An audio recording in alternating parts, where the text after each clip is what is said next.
बोलो शंकर भगवान की जय। आपका दिन मंगलमय हो। माता सदैव आप पर कृपया बनाए रखें।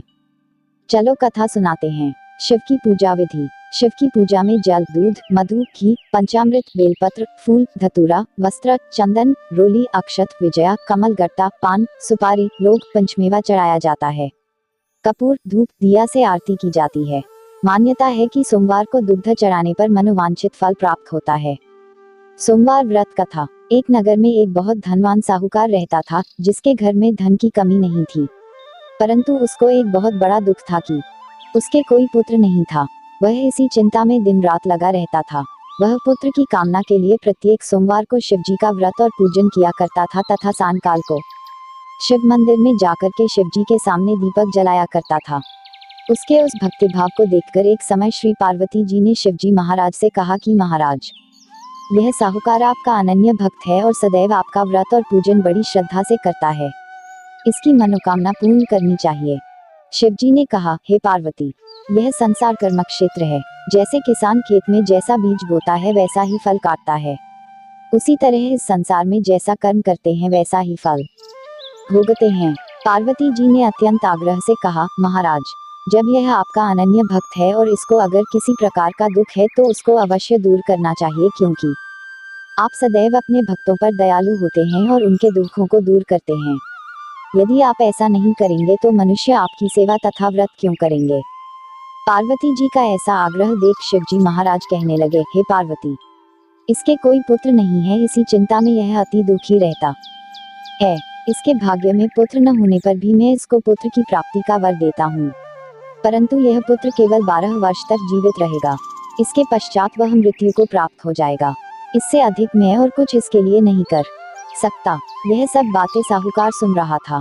इससे उसको न कुछ प्रसन्नता हुई और न ही कुछ दुख हुआ। वह पहले जैसा ही शिवजी महाराज का व्रत और पूजन करता रहा। कुछ काल व्यतीत हो जाने पर साहूकार की स्त्री गर्भवती हुई और 10वें महीने में उसके गर्भ से अति सुंदर पुत्र की प्राप्ति हुई। साहूकार के घर में बहुत खुशी मनाई गई, परंतु साहूकार ने उसकी केवल 12 वर्ष की आयु जानकर अधिक प्रसन्नता प्रकट नहीं की और नहीं किसी को भेद ही बताया।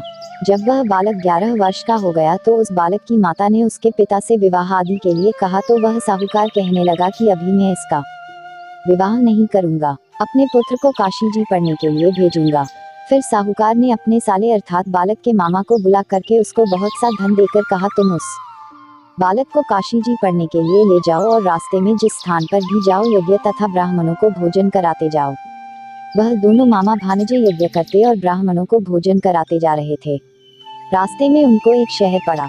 उस शहर में राजा की कन्या का विवाह था और दूसरे राजा का लड़का जो विवाह कराने के लिए बारात लेकर आया था, वह एक औख से काना था। उसके पिता को इस बात की बड़ी चिंता थी कि कहीं वर को देख कन्या के माता पिता विवाह में किसी प्रकार की अड़चन पैदा न कर दें। इस कारण जब उसने अति सुंदर सेठ के लड़के को देखा तो मन में विचार किया कि क्यों न दरवाजे के समय इस लड़के से वर का काम चलाया जाए। ऐसा विचार कर वर के पिता ने उस लड़के और मामा से बात की तो वे राजी हो गए। फिर उस लड़के को वर के कपड़े पहना तथा घोड़ी पर चढ़ा दरवाजे पर ले गए और सब कार्य प्रसन्नता से पूर्ण हो गया। फिर वर के पिता ने सोचा कि यदि विवाह कार्य भी इसी लड़के से करा लिया जाए तो क्या बुराई है। ऐसा विचार कर लड़के और उसके मामा से कहा, यदि आप फेरों का और कन्यादान के काम को भी करा दे तो आपकी बड़ी कृपा होगी और मैं इसके बदले में आपको बहुत कुछ धन दूंगा। तो उन्होंने स्वीकार कर लिया और विवाह कार्य भी बहुत अच्छी तरह से संपन्न हो गया।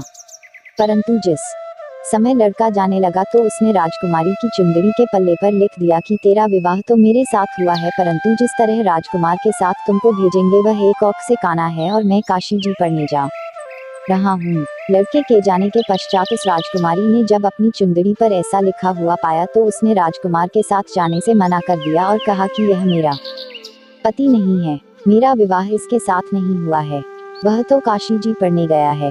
राजकुमारी के माता पिता ने अपनी कन्या को विदा नहीं किया और बारात वापस चली गई। उधर सेठ का लड़का और उसका मामा काशी जी पहुंच गए। वहां जाकर उन्होंने यज्ञ करना और लड़के ने पढ़ना शुरू कर दिया। जब लड़के की आयु 12 साल की हो गई उस दिन उन्होंने यज्ञ रचा रखा था कि लड़के ने अपने मामा से कहा, मामा जी आज मेरी तबीयत कुछ ठीक नहीं है। मामा ने कहा, अंदर जाकर सो जाओ। लड़का अंदर जाकर सो गया और थोड़ी देर में उसके प्राण निकल गए। जब उसके मामा ने आकर देखा तो वह मुर्दा पड़ा है तो उसको बड़ा दुख हुआ और उसने सोचा कि अगर मैं अभी रोना पीटना मच दूंगा तो यज्ञ का कार्य अधूरा रह जाएगा। अतः उसने जल्दी से यज्ञ का कार्य समाप्त कर ब्राह्मणों के जाने के बाद रोना पीटना आरंभ कर दिया। संयोगवश उसी समय शिव पार्वती जी उधर से जा रहे थे। जब उन्होंने जोर जोर से रोने की आवाज सुनी तो पार्वती जी कहने लगी, महाराज, कोई दुखिया रो रहा है, इसके कष्ट को दूर कीजिए। जब शिव पार्वती ने पास जाकर देखा तो वहां एक लड़का मुर्दा पड़ा था।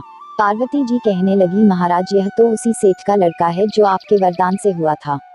शिव जी कहने लगे, हे पार्वती, इस बालक को और आयु दो, नहीं तो इसके माता पिता तड़प तड़प कर मर जाएंगे। पार्वती जी के बार बार आग्रह करने पर शिव जी ने उसको जीवन वरदान दिया और शिव जी महाराज की कृपा से लड़का जीवित हो गया। शिव जी और पार्वती कैलाश पर्वत को चले गए। तब वह लड़का और मामा उसी प्रकार यज्ञ करते तथा ब्राह्मणों को भोजन कराते अपने घर की ओर चल पड़े। रास्ते में उसी शहर में आए जहां उसका विवाह हुआ था। वहां पर आकर उन्होंने यज्ञ आरंभ कर दिया तो उस लड़के के ससुर ने उसको पहचान लिया और अपने महल में ले जाकर उसकी बड़ी खातिर की, साथ ही बहुत से दास दासियों सहित आदर पूर्वक लड़की और जमाई को विदा किया। जब वह अपने शहर के निकट आए तो मामा ने कहा कि मैं पहले तुम्हारे घर जाकर खबर कर आता हूँ। जब उस लड़के का मामा घर पहुंचा तो लड़के के माता पिता घर की छत बैठे थे और यह प्रण कर रखा था कि यदि हमारा पुत्र सकुशल लौट आया तो हम राजी खुशी नीचे आ जाएंगे, नहीं तो छत से गिरकर अपने प्राण खो देंगे। इतने में उस लड़के के मामा ने आकर यह समाचार दिया कि आपका पुत्र आ गया है, तो उनको विश्वास नहीं आया। तब उसके मामा ने शक्तिपूर्वक कहा कि आपका पुत्र अपनी स्त्री के साथ बहुत सारा धन साथ लेकर आया है। तो सेठ ने आनंद के साथ उसका स्वागत किया और बड़ी प्रसन्नता के साथ रहने लगे। इसी प्रकार से जो कोई भी सोमवार के व्रत को धारण करता है अथवा इस कथा को पढ़ता या सुनता है, उसकी समस्त मनोकामनाएं पूर्ण होती हैं। बोलो शंकर भगवान की जय। कथा अच्छी लगी हो तो एक लाइक जरूर करें।